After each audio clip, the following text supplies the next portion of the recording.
This is That One Audition with Alyshia Ochse. So, you come from this world. Your parentals do this. When did you decide your mom was writing plays? So you were in her play to start? Is that what started this whole bug of the acting world? Yeah, that's definitely where it started. My mom, she definitely wrote some plays and she taught acting and she directed plays, at least one play, maybe two. I think she was one play a year for a while and then started doing once a semester. I started everything I am as an actor from her womb. And my father also taught her. He was a theater director and teacher as well. Yeah, so the knowledge from them, we're starting. So then we're going to go the academic route, right? So you go to University of Tennessee to do this, then the National Theater Institute of Connecticut. We've got Tisch. Did they get you ready for the actual professional world? Walk me through the first few things right out of school. I want to know about Yeah. those audition times. Yeah, I can definitely tell you that each kind of hub, my undergraduate at Tennessee, I took my junior off to do the National Theater Institute, like you spoke of, started learning that I think I learned there that this is something I really wanted to take serious. And then I decided to shoot for the moon and go to MFA. I had no intention of being a movie or a TV star. I just None at wanted to all. do It's all theater. yeah, I just wanted to do what my mom did, and it was something I rebelled against for many years. As much as I was in and around the stage, I had no intention of really being on it to begin. But as far as being prepared, I was probably not as prepared as I would have liked to have been for camera auditions, but I Yeah. felt very prepared for theater auditions. Well, And you got every theater award possible, I feel like. You've checked them all. Have you checked them all? Have we gotten no, I it? haven't checked them all, but I've got a few. Yeah. And I certainly have a lot more years ahead, so I plan on checking them all eventually. You're gonna get them all. I I appreciate believe in that. you. Thank you. Can we go to Neil LaBute's play? I love him the most. Can you walk us? I want to hear one theater audition story from start to finish. If you don't like that one, you can choose one of your own liking. Yeah, that one's one that comes to mind very quickly. That is my first ever theater audition. That's what Um, okay. I believe that is the first theater audition. It was from Michael Greif, who I was lucky enough, though, to have worked with already at Williamstown Theater Festival throughout some summers and undergraduate and throughout my graduate studies. And so Michael and I were familiar with each other, but this is a whole different ballgame. This is Neil LaBute at the Duke Theater, and they had already done a version of it in London, I believe. So I was coming in and picking up, I want to say it was, and I really would have loved to have seen him. Gosh, I can't remember the actor's name now. He's on Matlock, actually, as well. Ritter? Yes, Jason Ritter. Yes. Yes, Jason. Jason Ritter. Yes. Who I love. He's He's a great. great actor, very physical actor. And I'm not sure exactly why he wasn't doing it, but I certainly would have loved to have seen his performance. And the audition was simple. It's the first scene in the play, and it's a kid who's gets ants in his pants and Okay, I want to know is how trying you to be did cool this. at the same time and smoke a joint or a bowl with Mark Webber and or his role. And that was it. That was really like what Michael Greif was looking for. It was just somebody who could pull off the physical kind of comedy of that first scene, understand who these kids were in a very specific area of the country in the Northwest, and speak Neil LaBute, because Neil LaBute has a very specific way of writing. Rhythm, And certain so language. Yes. yeah, I had to just have some ants in my pants, and I worked my buns off on that audition, and I guess it paid off. That's not what I thought this one was going to be. And you win the Drama Desk Award. Okay, I'm really just setting up that really like theater, you're like, check, check. So if you're saying that television and film wasn't something that you were even thinking about, who pulls you over? Is it your team being like, hi, I'd like you to make more money? Or is it Yes. you also being like, hi, I would like to make more money? And what's the first audition we step into? I want to go to Brooklyn's Finest. That's where I want to jump. But if there's one before that that I need to hear, Look, I won't lie. I was at one point, my first audition ever was in my last semester. And I was just starting to just work auditions into a very hard school schedule. But I was very adamant, I'm not going to leave school. It has to work with my graduating in May. And I went in for this small little film called Terminator 3. And and I booked it, like pretty much. And the director, who is lovely, he they changed their schedule, of course, and I told them I can't do it. I'm not going to leave MFA. And he was like trying to build at one point like a fellowship under my name to make it make feel better for other students because Make and it you wouldn't break, so then they broke the schedule so you could do it? no, I didn't. They wouldn't. They You didn't. couldn't, and it would end up going to Nick Kroll, I think. Is that Oh, right? yep. But I always remember I had to go to LA for our class had these showcases Yeah. in LA, and he invited me to the set, which was already shooting. And so I went, it was just surreal, just still literally getting out of school, but I got a taste of what I was not going to do. And in a way, he was like, here's what you're missing. And I will always remember it was Terminator 3. They're up in near Lancaster on the Disney lot they were shooting, and it was a big day with the hearse, I think, and there's Arnold and his 7 stand-ins all sitting around, all dressed the same, so they all look like a bunch of Terminators. And it was me going, what the fuck did I do here? Am I Did ever you going to have work? a twinge of regret, per A se? little bit. No, definitely. And I'm sure that was intentional by the director in a way. But he was also quite lovely because I think he also wanted me to understand what that choice meant. And yeah, so that was my first audition I booked, and it was Terminator 3. But I turned it down to get my MFA because I come from academia and the Well, theater, look and at it you. was. What's working out for you, Logan? I wish I could say you would have made a different decision, but I think you're okay. I don't think I was ready. No, I agree. I don't think I was ready for that kind of spotlight. It took me over a decade to mature into an actor who could walk in front of other actors and artists and directors and own my shit in front of a camera.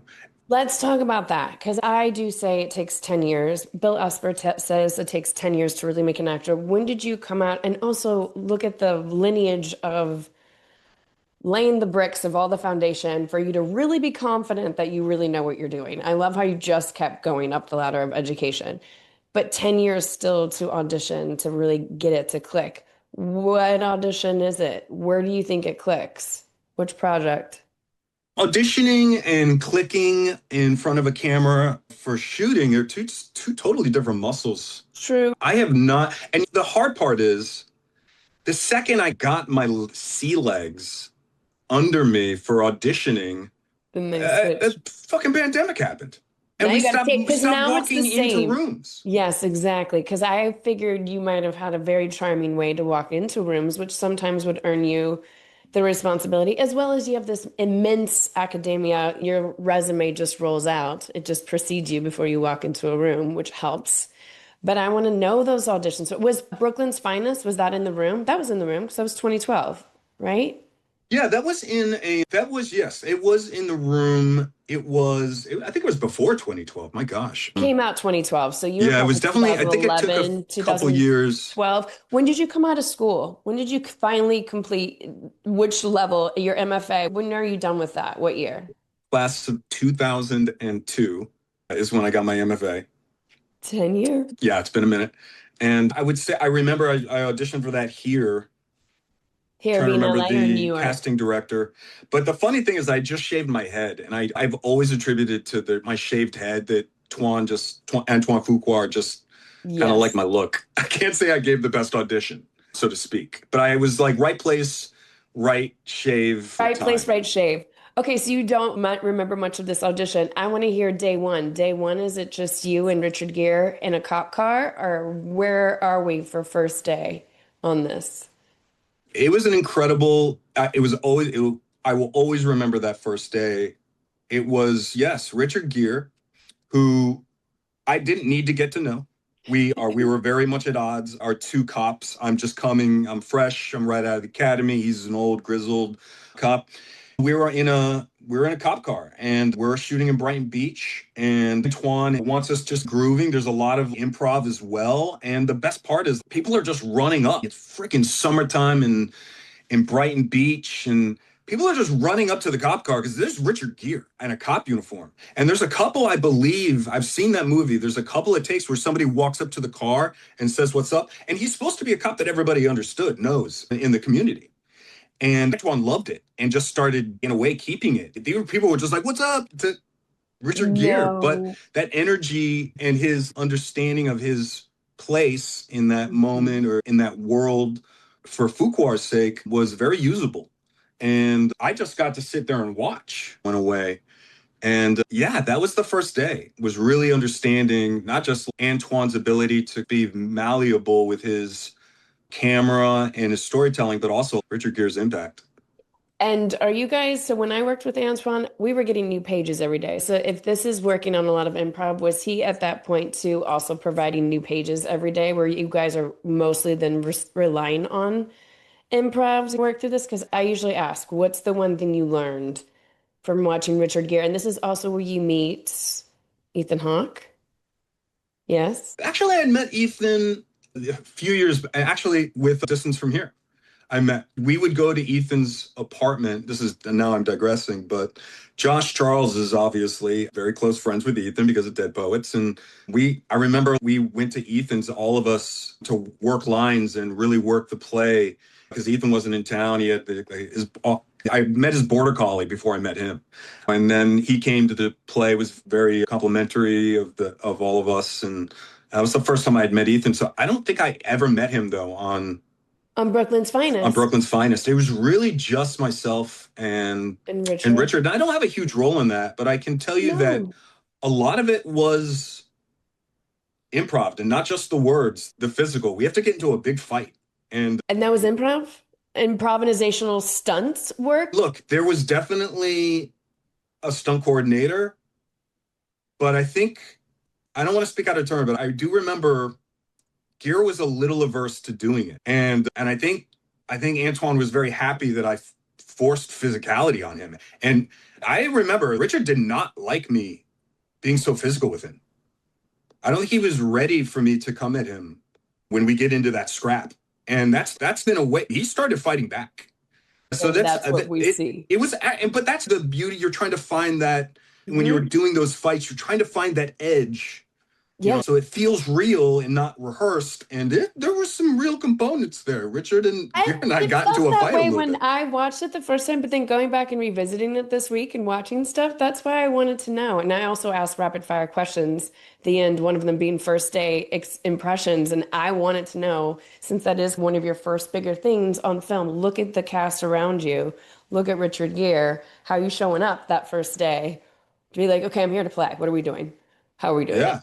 Yeah, that's it works. It's dangerous. It's dangerous a little bit. Okay, so then I can't say he was very happy about it. I won't lie. I don't think Richard Gere I think he was very happy when I rapped.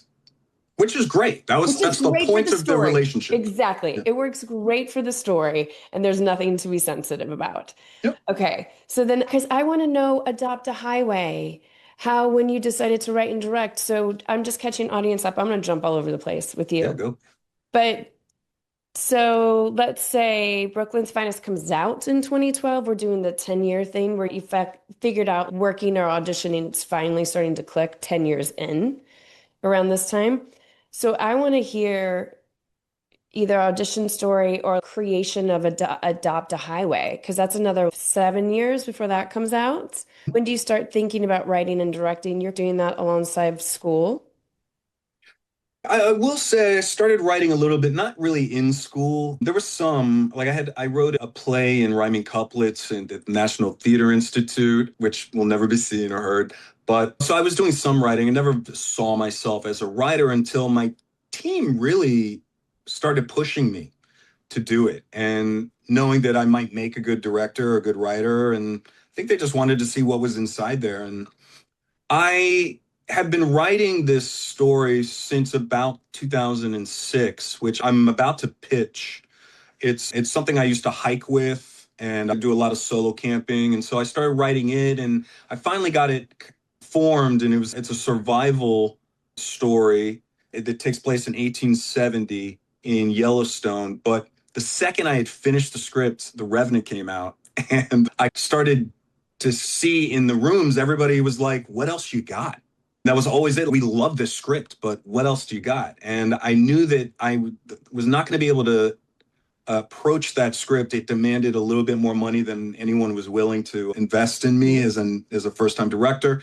So I decided to write another film based on, I just become a father overnight, and I was kind of lost as a dad, and I decided to write Adopt a Highway. My only intention was like no guns, no drugs, no sexual violence, no explosions. It's a man not competing in any scene, but yet winning in every scene. And I spit it out in about a month.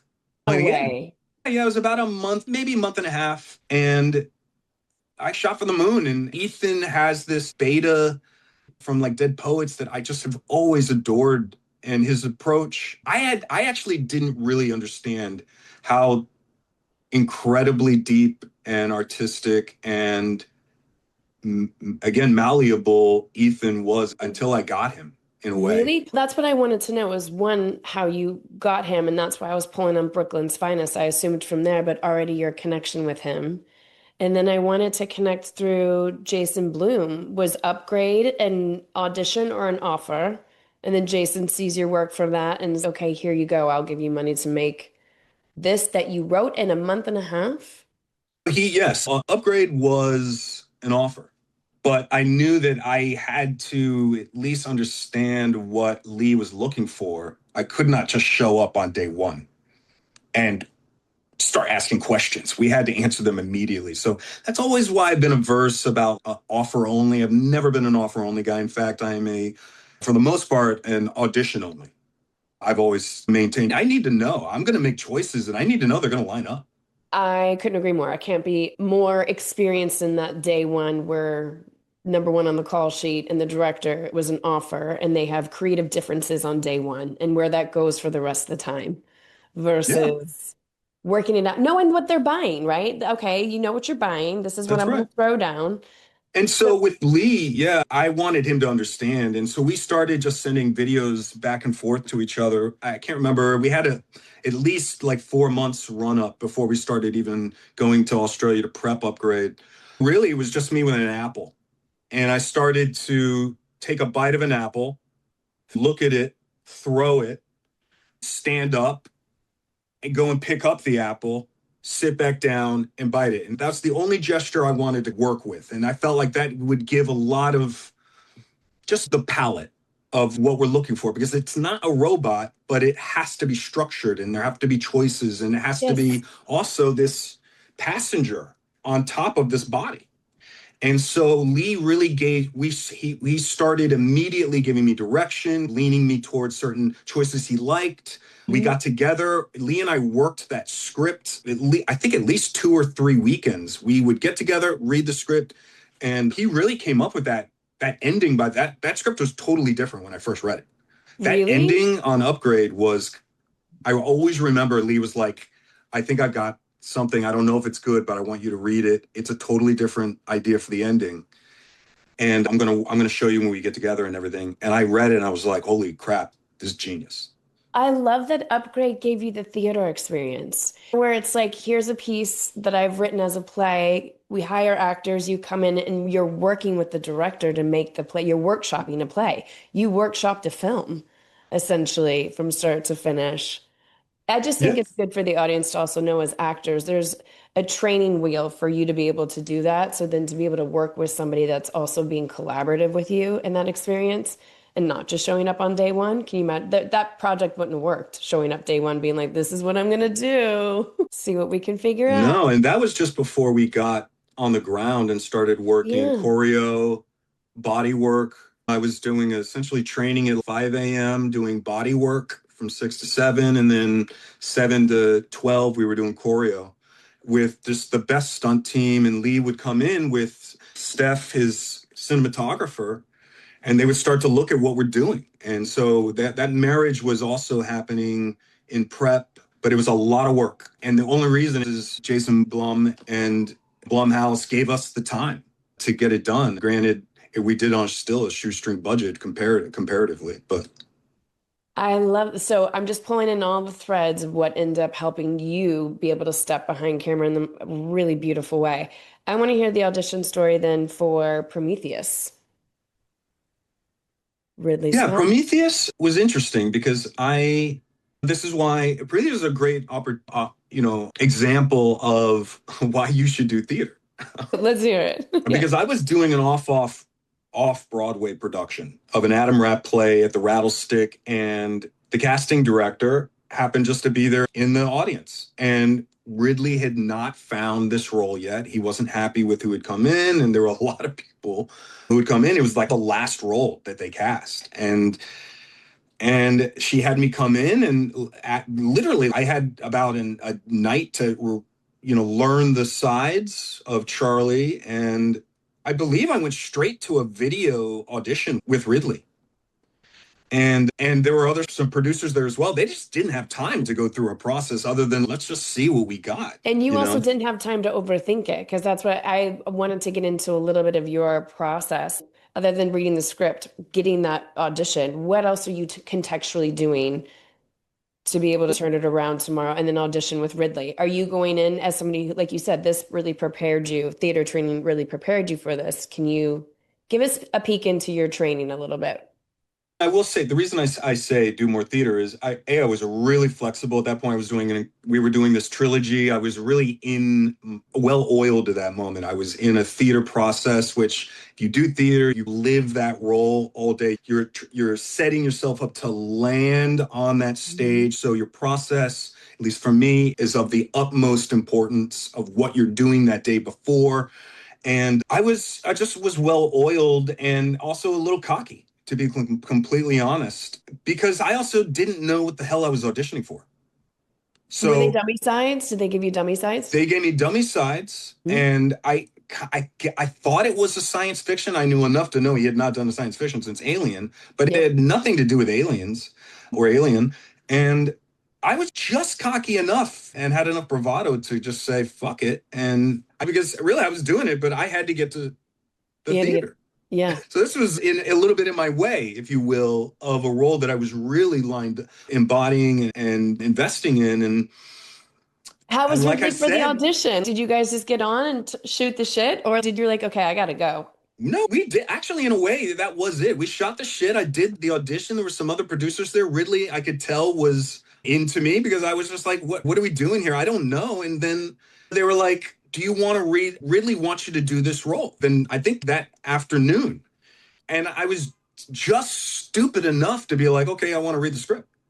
What the hell is this? Let me think about this. Yes. So I went to the casting director's office back in Tribeca the next day, and she allowed me in her office to read this script. I only got 3 hours. And I will always remember, like, page 30 or whatever, my jaw just dropped.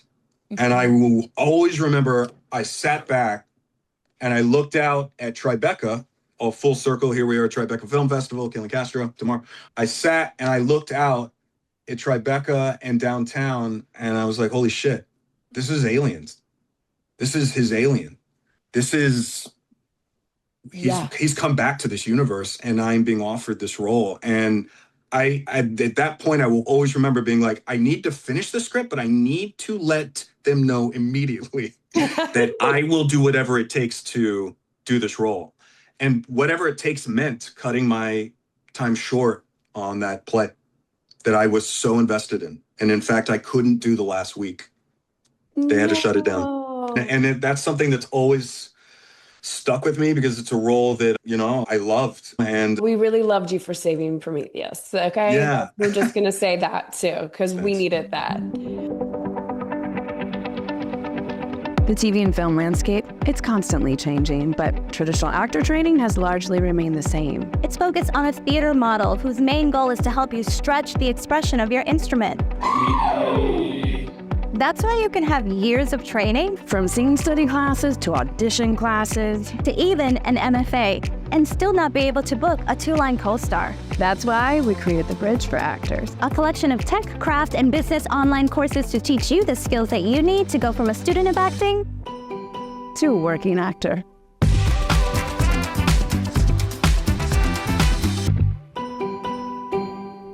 Okay. So then I want to hear, you worked with Ridley Scott. We just hear. What did you learn? I want to see what getting to watch him work, getting to watch guys are working as an ensemble almost the whole time.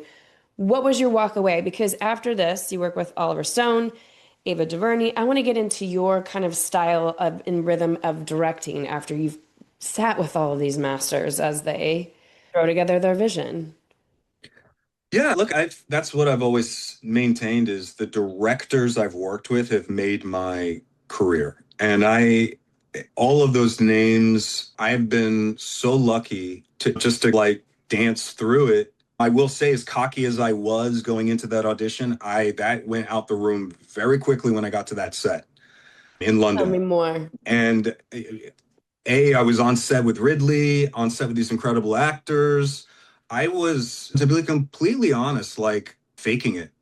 And I was not ready to be, I always felt mannered and incredibly tense in and Okay. around the set and really faking it in a way that didn't allow me to really learn much. In fact, I learned that I didn't know much. With Yeah, all I that was training, what do you think? What was your preparation process for this? And then what did you, from feeling that way on set, I want to know what it changed for your next project. Like, what did you bring into your preparation that was different so you actually felt prepared? Because you go off to the races after that. I think I learned that I think I was still trying to impress. Yeah. And that is just not where you want to come when you're creating anything. You're doing it for a different reason, not to impress. You don't make art to impress. You make art to tell a story, to unveil something about yourself. If I learned anything, it was how not to approach a role. To be completely honest, I was just holding on for dear life instead of really, you know what it was? Yeah. It What? was the first time I really had imposter syndrome was Prometheus. I I appreciate you did talking not feel like I about belonged. I was the last person cast. These were all actors I knew and admired, and I was just trying too hard to fit in. it. And Yeah. I think I learned a lot about who I was at that point. And well, it was also an incredibly familial shoot. We all ate dinner at different places each weekend, all of us. Ridley played table tennis until the midnight. The heads of the department were there, the entire cast. We all hung out. There was nothing about it that was not inviting or familial, but it was still, I always felt imposter syndrome because I was just thrust into it. I didn't have time to prepare. To answer your question. No, I'm glad you're being honest because I think that's what I hear a lot when people write in is imposter syndrome. It's interesting. I can project onto you what I think your experience was, but to honestly really know on the inside that because it changes how you're going to set up your shoots, how you're going to direct yourself, how you go into the next project. Because a project like that also opens everything up. And I found it really interesting in your career, what I can see on IMDb is then you pivot and instead of joining this blockbuster genre specific acting lane, you go into these smaller indie world. And I wanted to know if that was specifically a choice for you. And if so, then what were you saying yes to? What made you say yes to the ones that popped up? Again, at that point, I'm still not really getting offers. I'm still working. I'm still auditioning. And people always ask that question, what made you want to do this role? Because they offered an audition, a chance to audition. I'm not in those offices. And that's why I pay a large amount of commissions to people to You're like, put get me me there. in that room to audition. Yes. But it's still up to me. I've said no. That doesn't mean I haven't said no to a lot of things. And I do believe the careers are not built on just saying yes. They're built on saying yes and no and being prudent to what that is. But if there was anything that really started to make me comfortable, it was probably Quarry. Yes, I'm That gonna ask. Take me to then Quarry, lead of a show. Did you guys do 8 episodes, 10 episodes a season? It's I think it 10? was 8. Eight? I think it might have been 10, but I think it was 8. This is like doing Prometheus times two, right? So as far as responsibility now, and I want to know what did you learn from Prometheus that you took into this experience to be prepared? Being number one on the call sheet, this type of material, going week to week. God bless Michael and this was one of my favorite pilots of that pilot season. Yeah, Incredible. that was I guess you could say that the audition process, at first it was John Hillcoat who Mhm. directed the pilot. And I auditioned and did a callback with Anonymous and the boys, Michael and Graham, the writers. And it was a pilot that kind of lifted it off the ground, but immediately HBO decided to recast the whole thing. And really, like, I think I was the only one not recast. I And didn't while know it that was a was, full overhaul recast. yeah, you're talking, and you're not talking no names. We're talking Stellan Skarsgård's first ever series, potential series, recast. Mary Elizabeth Winstead, Yeah, recast. fan of These the are pod. She actually talked amazing about it, but I thought actors. only she was recast. I didn't know the whole everybody. Yeah, no, it was the only person who wasn't recast was myself and the Skip Sudduth, who plays my dad. For the most part, that was it. And so while it was a learning experience and then So then you have to shoot the whole Greg pilot Utanis again. came on, Yeah. and also I had really just finished working with Pepe Avia-de-Pino, who just got nominated for an Emmy, by the way. He was a young kid out of NYU that I just worked with. He was amazing, and I fought for him. And Greg, of course, saw him. Was like, "Holy shit, this guy's amazing!" To be able to now just be building it anew around me, and feel like it was really I had some ownership because I was the only one who was really coming back, but I was coming back with a DP I was familiar with and a director and Greg who really was a partner. And I was part of the process of casting Jodie Balfour, who is Jodie, just yeah, an she's astonishing incredible. actress. Yes. It was So it allowed me to really live and own that role. But yeah, we took 2 years between that pilot and the finally shooting the series. Yeah. I did not know it was that long.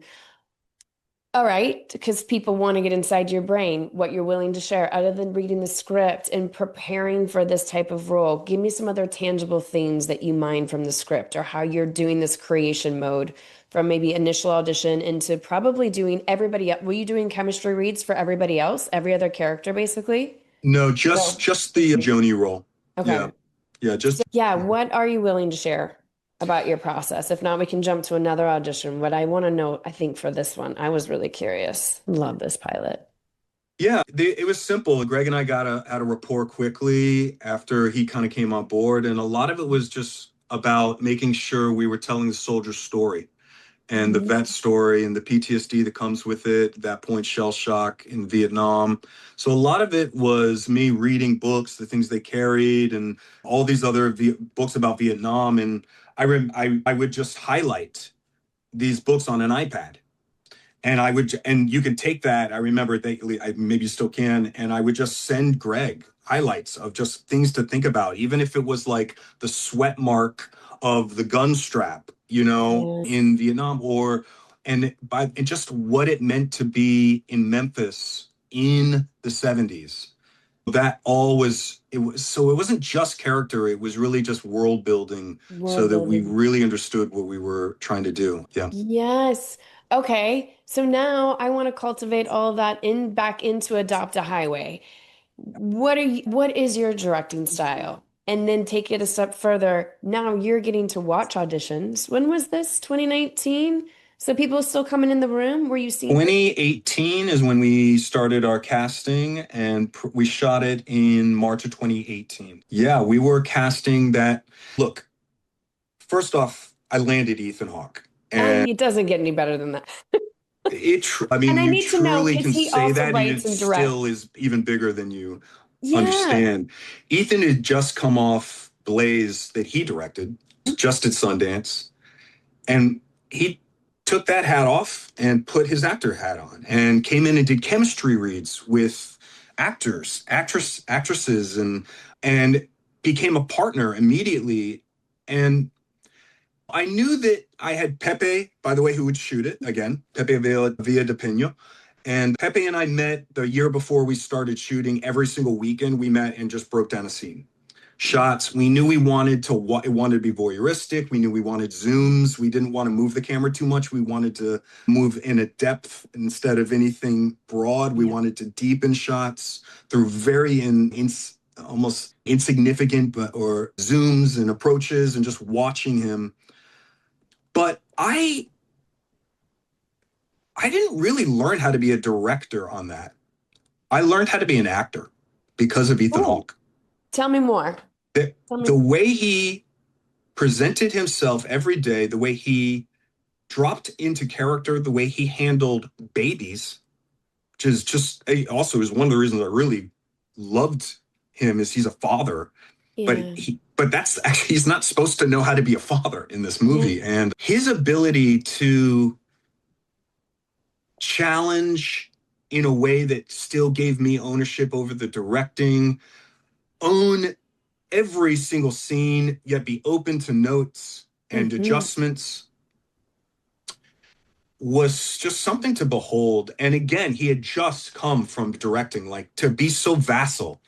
That's what I was so curious by. It's one thing to be directing another well-known actor that's so in his craft and purpose, but who also helms and knows how to helm and direct. That could come with it a nervousness, I would assume, or how am I going to do this well so that we can navigate this ship together? But it's how he showed up. That's impressive in Yeah, totality. So it wouldn't be what it is for obvious reasons, not just because of his performance, but to be completely honest, like I became a different actor.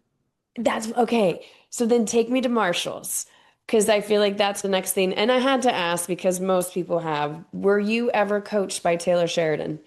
Were you ever out here in No, the LA days when he was a coach? no, I've heard. No, I wasn't. I was not coached by Taylor. In fact, I've never even met Taylor. Still to this I, day, have not no, met not to this Taylor. day. He has not Hilarious. been a part of that production really, other than his stamp on it of Yeah, approval. And it's also just a different show. It's a completely. procedural When they say idea. it's a spinoff, I'm like, very loose. Yeah, It is a spinoff. And the good news is it's a procedural that evolves back into itself, which I think people are really going to, especially in season two. so I want to, was this opportunity then an offer or was this an audition since you are the person who likes to fight for the audition? It was an offer, and I had very little time to decide because they were shooting 10 days later. So I knew that it was an incredibly fast decision making. I had not seen any of Yellowstone, nor have I still really, other than the pilot I quickly watched just to understand what Yeah, what the the world tone. building was and Hmm. who Luke was. And that has been really, I think, helpful for me, beneficial because I've just been able to kind of make this our world and not try to keep up with Yeah, some bar we have to get over. Nor do right. we try to make it the best it can be, but we try to make it Marshals. It's not Yellowstone. Exactly, which is So what we lean in for.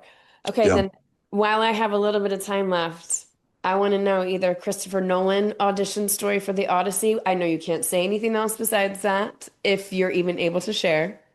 What is the process for working now with Nolan and Killing Castro? Which Yeah. one which one do you want to choose, Logan, or can we do both? Well, let's do both. Let's talk about Killing Castro because that's why I'm actually here in New York right now. Is it premieres At tomorrow Tribeca. in Tribeca, and that was an offer, and it was a very easy yes for me. I Yeah. met Eves, and I immediately liked him. I was drawn to him, and knew I could be on a set with him just by his energy through a Zoom. That was it. Yeah. So tell And me first day. Are you working with Pacino first day? yes, yeah, and it's a small role, but it's a very juicy role, and it's a role that has pretty much all my scenes with Sholo and Al, and and I knew I was playing non-fictional characters in a kind of gangster film with Al Pacino. It was a no-brainer, and having worked with Al, like I said before, through a little bit of workshopping, some theater stuff, I knew who he was. I knew that it would be a great experience. And as much as I want to be a part of good films, I'd much I am looking for good experiences. Tell me that first day experience preparation so that we feel the opposite of Prometheus. So we feel the opposite of imposter syndrome. Yeah. Especially because that first day is like the audition, right? They haven't seen anything you've thrown down. Maybe there's been ideas discussed, but ideas discussed versus inhabited. Yes, indeed. And this was what I was hoping it would be, which is an independent film, but that had to immediately slow everything down so that we could explore this scene and these characters, because that's just how Al works.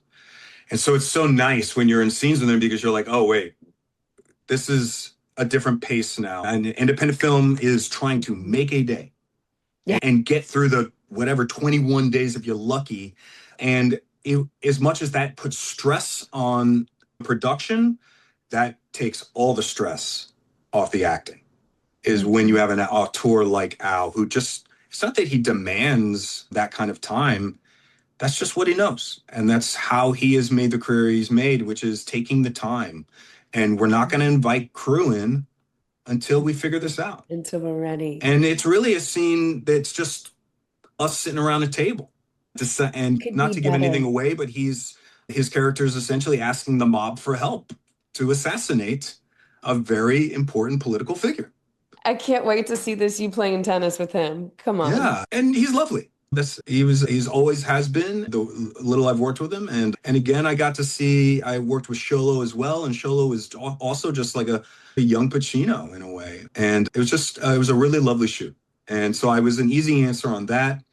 And now we switch to the Odyssey, where you have months of time. They've created cameras for what you guys were doing.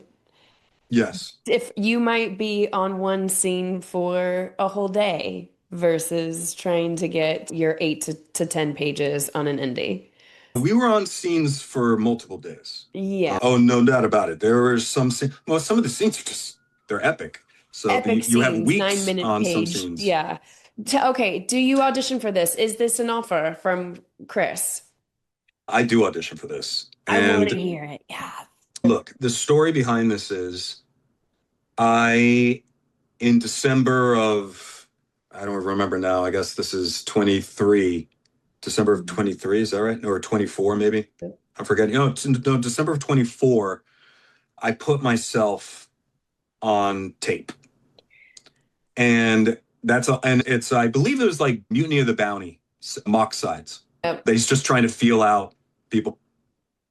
And I don't hear anything else. Somebody who's a visionary now, are you enjoying doing self-tapes? Are you somebody that likes to do this?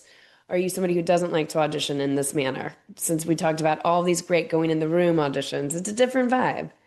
It is. Look, I've gotten used to self-tapes at this later stage in my career, because when you're starting out, it's all in room. But now there's the self-tape giveth and it taketh away. It giveth you a lot of freedom, but it also taketh away any direction or, perspective on what the hell the director wants. And so you're flying by your own choices. And so you better make them and they better be clean. And also how you frame yourself and light yourself is incredibly important. Story. Yeah. And in this case, I got to use a Mutiny on the Bounty.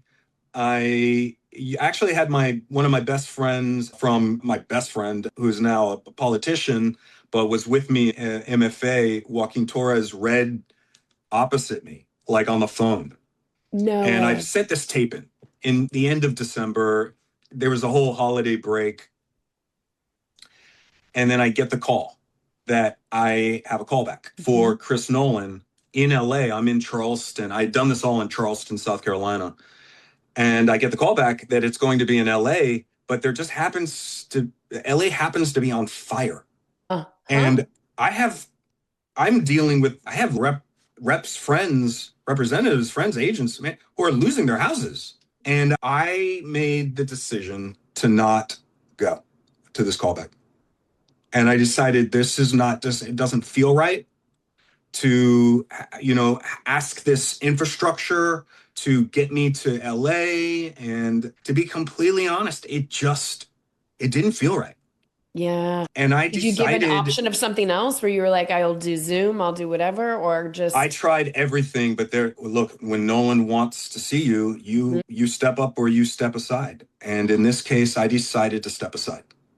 And that was in the first week of January in we were saying like 25. Yeah. And it was a very hard decision for me, but I knew that it was the right one.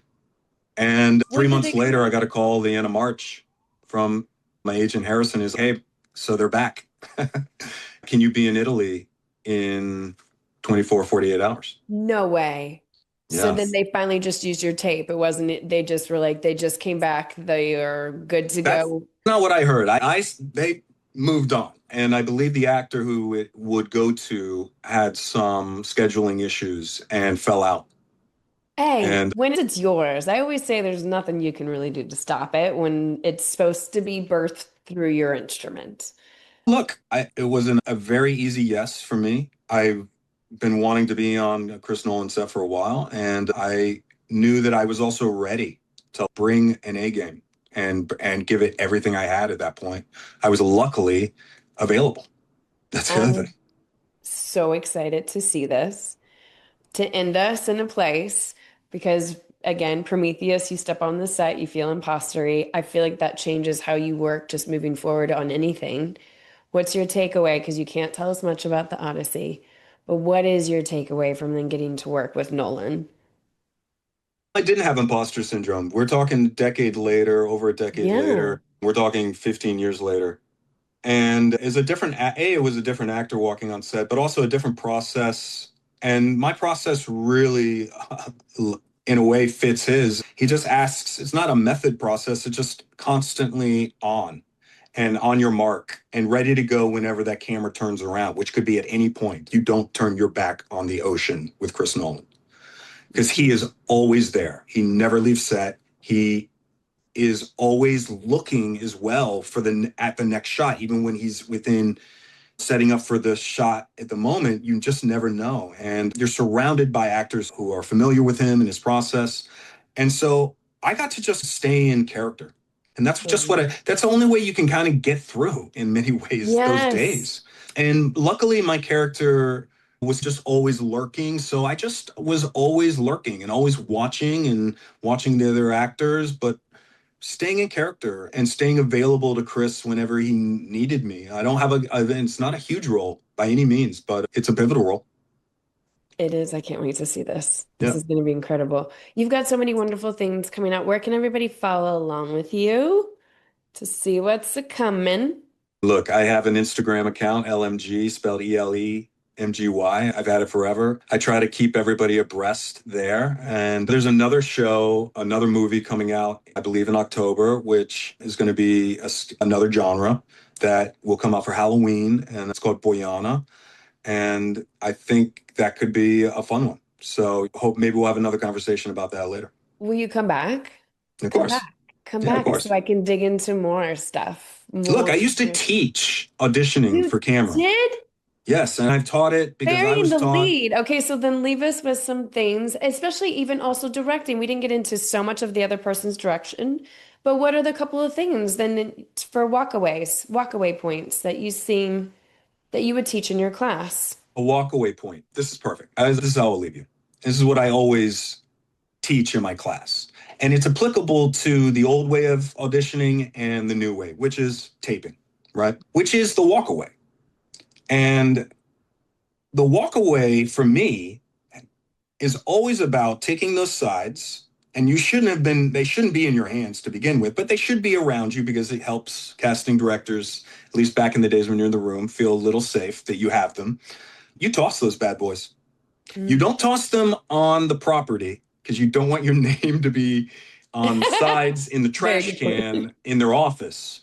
You wait till you get to 42nd Street to the subway, and you take all those notes that you put on them and all those sides that you've crumpled and you've had for how hopefully a few days, and you toss them and you forget about them because guess what?